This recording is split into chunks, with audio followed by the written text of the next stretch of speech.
When someone asks you, who's your favorite melee Warframe? When was the last time your answer was Frost? If the answer is never, I'm hoping I can change that today. So to give you some insight as to how this happened and how my mind works, essentially, I received the Okina Prime. I got the Incarnon from the Deviri circuit and went down a damn rabbit hole. Who does cold damage? Because the Okina does cold spectral daggers. Well, Frost. Not generally a melee frame. Then I tried to figure out how to make him one. A lot of time later, a lot of forma later, and just a whole lot of fun. I think I have something that works. So let me first just start off by saying that I am not a level cap player. At this time, I have no desire to be a level cap player. This is meant to be off meta, fun, and viable in most scenarios, but it's not intended to be the best. There is definitely still frames out there that do melee better. However, this is pretty fucking good. That being said, let's really quick talk about the pros and the cons. The pros, once again, this thing is fun. It does require an active playstyle, which for me, I prefer. What's another pro? This is a different way to play Frost. Frost generally has a pretty standard playstyle. I'm not saying there's not other builds out there, or there won't be similarities between this build and some others. However, it's pretty rare that you see him played as a melee frame. There was a lot of things we had to overcome to get there. We'll get into that. Another pro of this build doesn't necessarily lock him into only using the melee weapon while you're on this loadout. You can still shoot your gun, no problem. Let's get into some cons, okay? And we're going to explain the different parts of these cons later on as we get into the build, because this is going to be a somewhat complicated video. There's a lot of synergies to talk about here.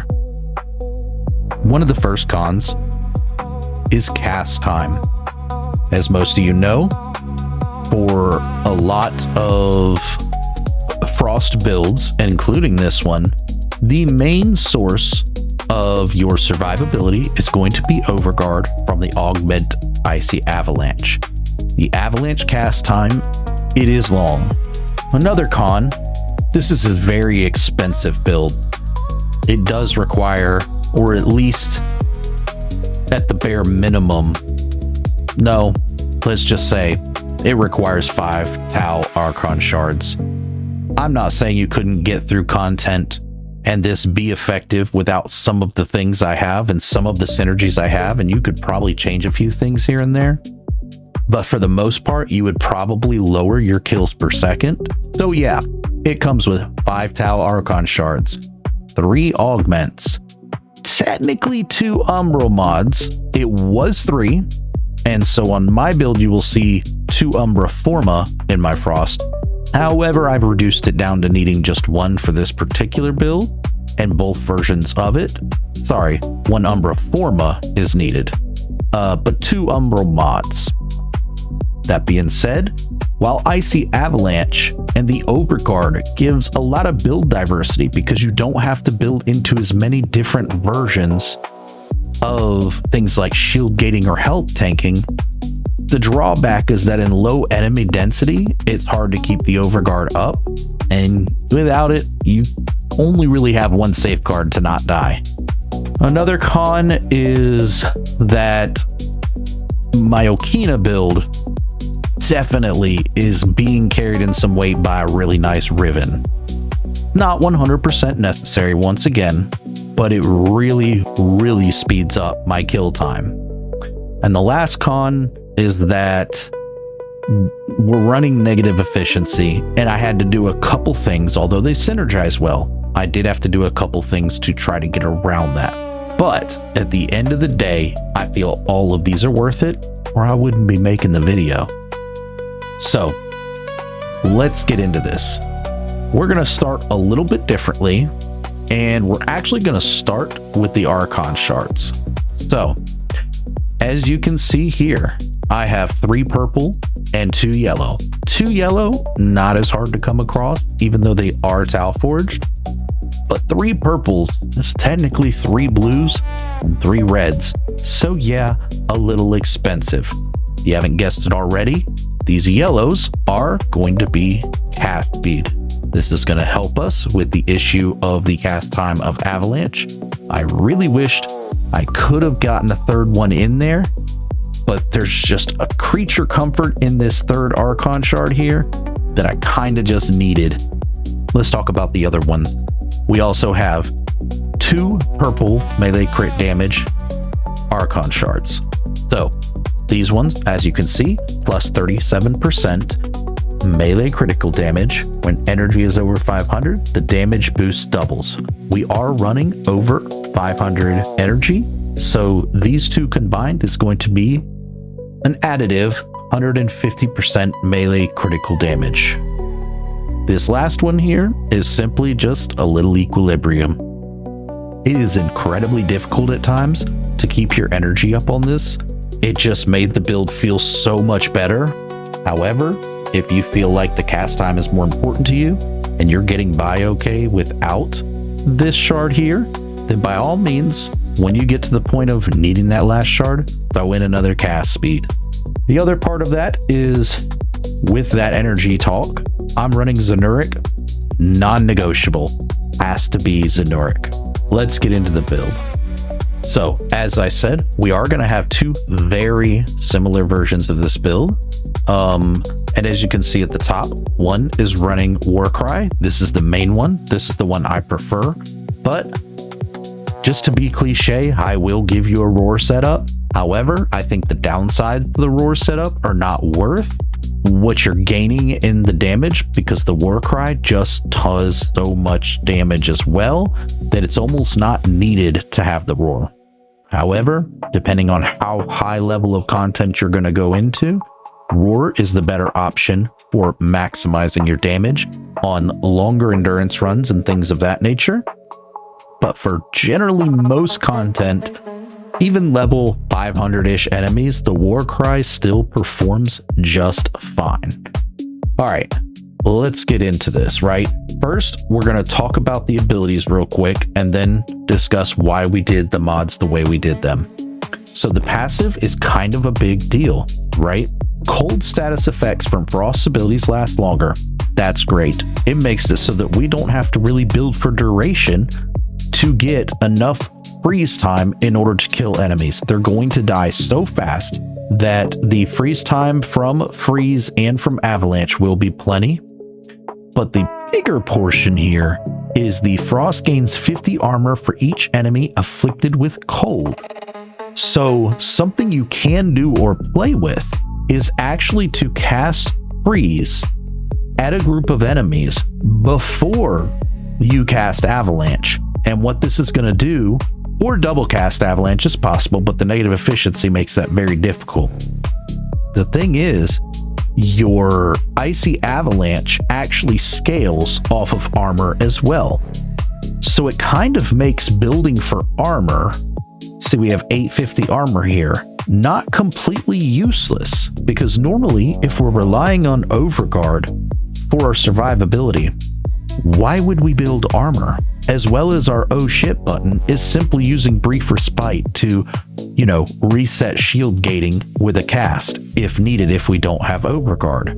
Now, we are using arcane battery, so that of course is going to give us more energy per armor. So armor's kind of doing 2 things. It's increasing how much overguard we are gaining, as well as how much energy we have. So even though it's not really providing defense, it kind of is, in the sense that we can cast Icy Avalanche more often, as well as we are getting more overguard from Icy Avalanche. So that's the passive, and that's why it's great.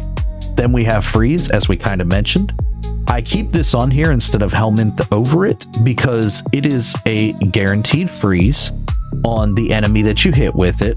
And it does do a lot of cold status effects, which in combination with the companion, which we will talk about here in a second as well, you can freeze a lot of enemies while you're casting Avalanche and just get more Overguard essentially.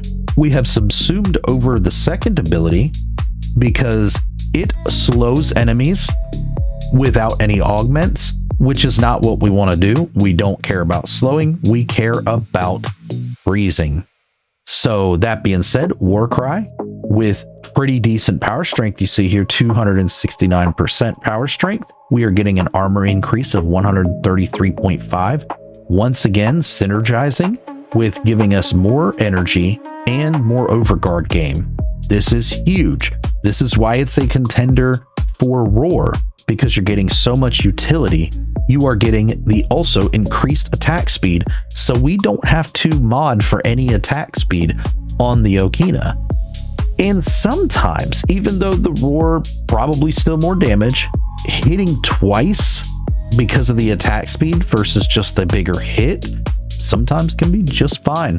And then we are also running in conjunction with that Eternal War, as you saw in the tooltip, so that we gain 2 seconds for every time that we kill someone with melee, up to a max duration of 40 seconds.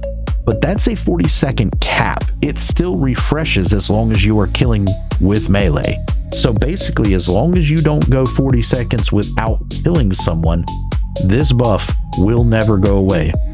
So we do keep Snow Globe as well.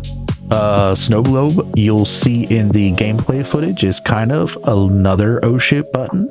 You can use this or freeze, but preferably Snow Globe if you have the energy available, in combination with Brief Respite, to not only reset your shield gate if necessary, but I like to pop this right when an Acolyte comes out because of the 4 seconds of invulnerable time that it has. Kind of gives me a minute to look around, find my Acolyte to go attack, maybe freeze something and then cast my Icy Avalanche to get some more Overguard, and you know, just defense targets. It's really good. It's just a good way to, if you're getting pounded by a lot of bullets and you know they're ranged, you're melee, so this can create some issues. Snow Globe's just a great ability. Then we get into Icy Avalanche, right? Well, I keep calling it Icy Avalanche.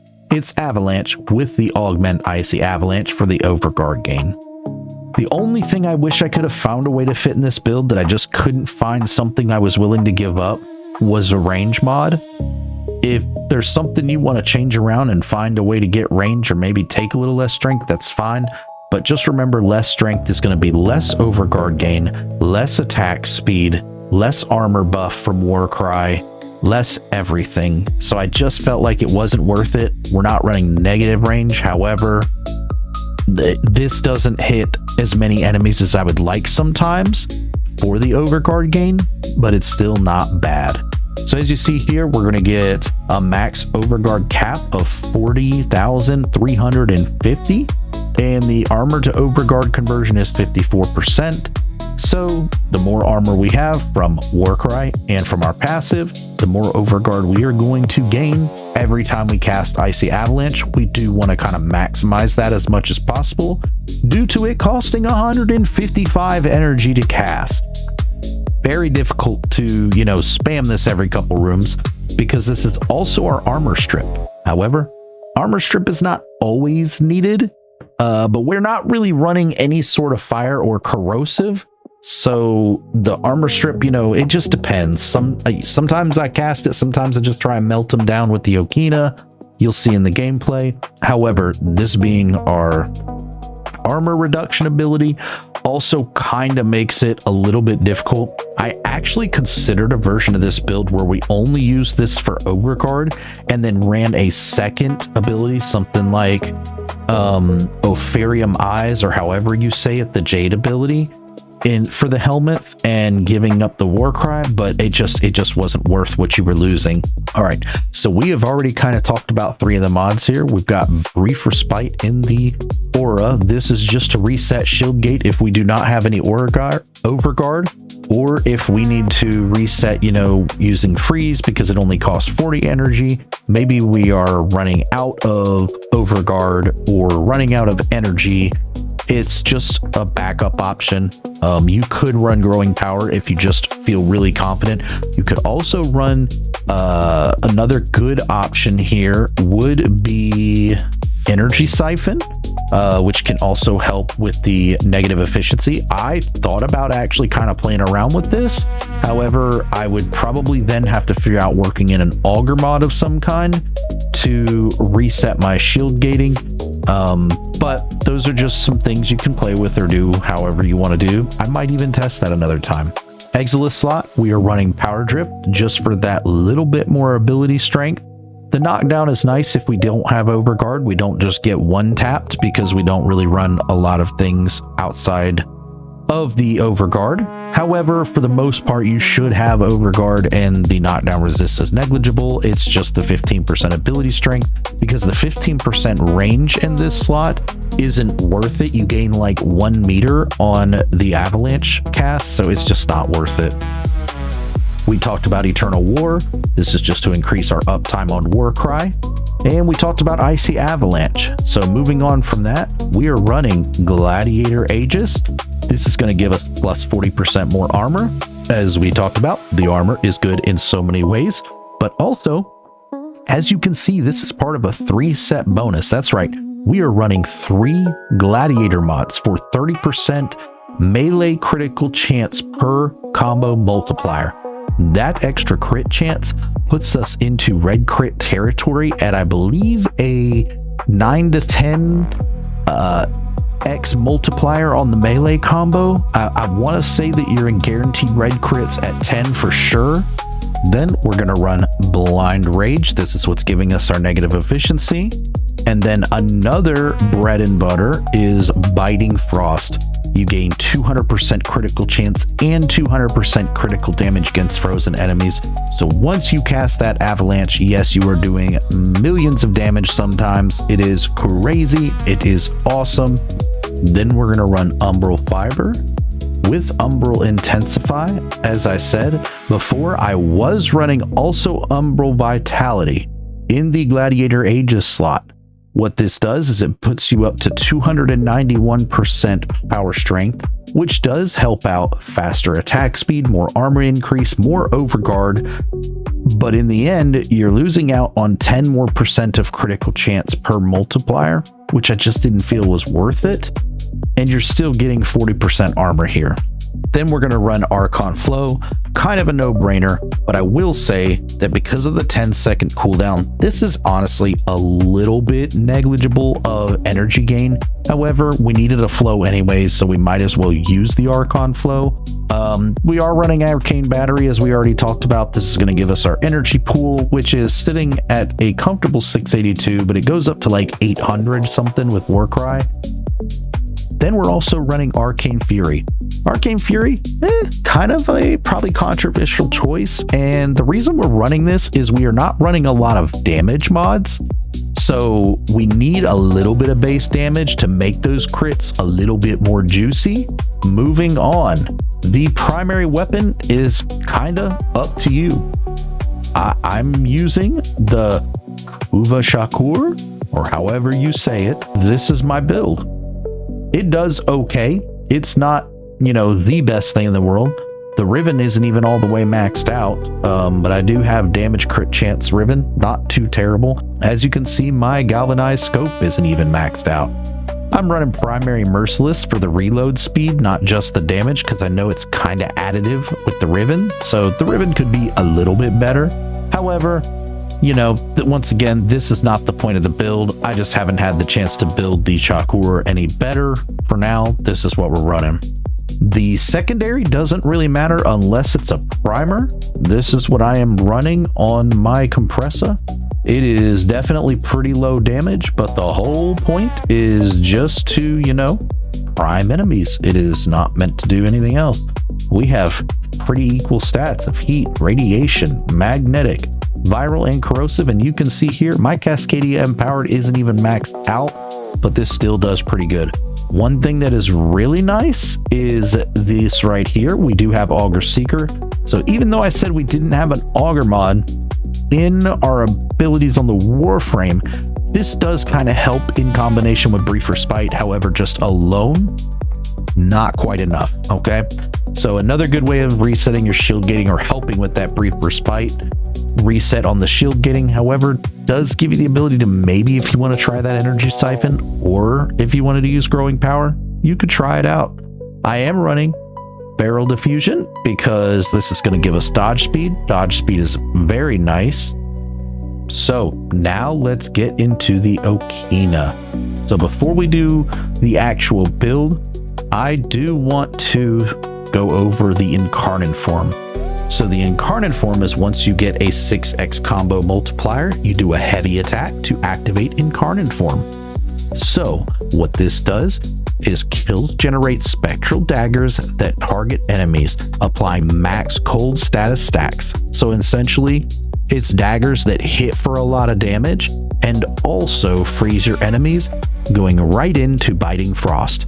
As you can see, this also gives you plus 100% melee damage, which is great because we didn't really mod for damage outside of Arcane Fury, but the melee damage here, and then you get some sprint speed and parkour velocity. So that's nice because Frost is slow.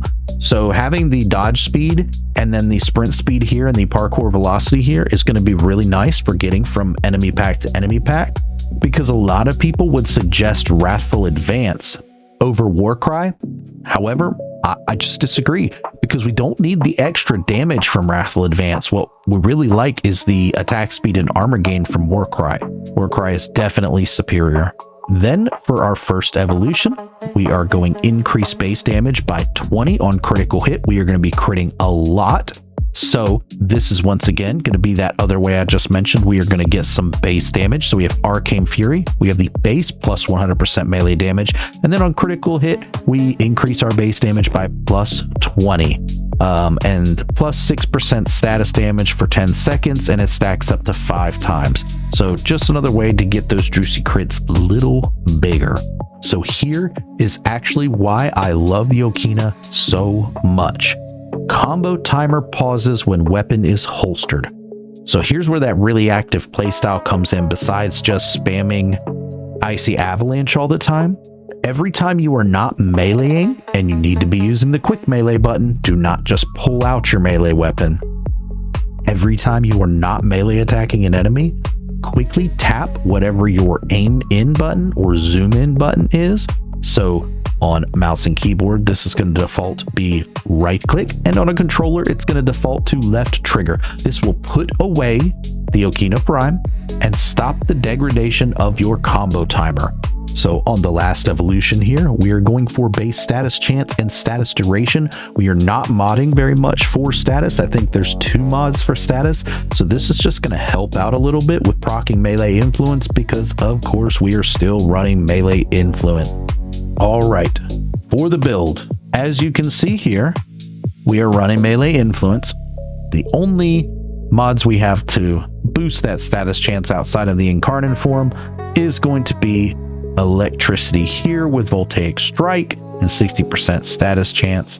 And then also we have Galvanized Elementalist to make those electricity procs hit even harder, and a little bit more status chance, stacking up 4 times for 20 seconds as we kill. So we are using the Spinning Needle for the stance of Swift Stabs and Twisting Slashes. What's really nice about this is if you hold down your right click while you are melee attacking, you will do a lunge forward. So in combination with that, slide attacks and dodge rolls will help you cover ground quickly to get between the fights, which is really nice. Guardian Derision does not matter. Pretty much never block. You're not going to have your melee weapon really out with the ability to block. I just have not thrown another former in here, but another former should be put in here to run Dispatch Overdrive. So Dispatch Overdrive on heavy attack, hit plus 60% move speed for 15 seconds. So essentially when you do your heavy attack to activate your Incarnate form, you'll get 15 seconds of increased movement speed. This is just a better option, but it doesn't really matter. So what we also have is Organ Shatter for more critical damage, Galvanized Steel for critical chance, critical damage. We talked about Galvanized Elementalist Now we have the gladiator mods, as we were talking about earlier. So this is going to give us plus 6 seconds of combo duration, but more importantly is going to be that 30% melee critical chance combo multiplier. Here's our other gladiator mod for, once again, more critical damage. And then blood rush giving us plus 40% critical chance, and it stacks with the combo multiplier. So here's the ribbon we talked about, the elephant in the room. If you don't have this ribbon, you can still run this build, and you can put into this slot probably just another electricity mod would be fine. Shocking Touch would probably be your best option. However, I'm pretty proud of this one. This was going to be more critical damage and more electricity, but the minus slash. Taking away the slash damage means I'm pretty much almost exclusively, even with under 100% status chance with all of my buffs, or it's around 100% with the buffs, I'm still going to be hitting only electricity. That is huge. That makes melee influence incredibly consistent and makes this a lot of fun. But if you don't have that, just run Shocking Touch. You will be fine. You're just going to have a little bit less critical damage. No problem. Don't worry about it. On paper, this isn't incredibly impressive, and with the Archon Shards, that's why this is showing this. This is like a visual bug that Warframe has, but I'm essentially at 12.5x with no buffs, but including the Archon Shards. However, let's talk about these numbers buffed, right? So for critical chance, it says 63%. What it actually is, once your buffs are maxed and once you are at max combo counter, you're actually at 354% critical chance, which is clearly guaranteed red critical hits. How you're getting this is you are getting another 440% from Blood Rush, another 333% from the Gladiator set, and 200% from the Biting Frost mod against frozen enemies. So when you hit a frozen enemy with max Blood Rush stacks and with max combo counter, you are essentially hitting for 354% crit chance. So when you add in all of your buffs for your critical damage, you're actually at a 20.87 critical damage multiplier. 354% crit chance and 20.87 critical damage multiplier at max stacks. This build hits. Let's really briefly talk about the companion. As you might guess, we are definitely going to be running assault mode because we're also going to be running Cordon. Cordon is an ability that groups enemies together, and then we're going to run Manifold Bond in order to, try and reduce those companion abilities down so that Cordon is just proccing more often. And as for the weapon, I went with the Vergless Prime, and we are basically using this as a viral primer. All right, so really quick, we're going to talk about the Roar setup. This is only going to take a second. Here's the reason I don't prefer Roar. So yes, Roar is more damage. However, you have to cast more often, which means you are dealing with the negative efficiency more often, as well as because you're not getting the better duration. This is only lasting 30 seconds. So the upside is you can slot in Natural Talent in place of Eternal War. This is going to allow you to cast Avalanche faster. However, with, the negative efficiency and casting it faster and having to also cast Roar, you're just casting more often versus just relying a lot on the melee. So yes, more damage, however, makes the energy management even worse. So I just prefer the Warcry overall. That's the build. Let's get into some gameplay.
just born.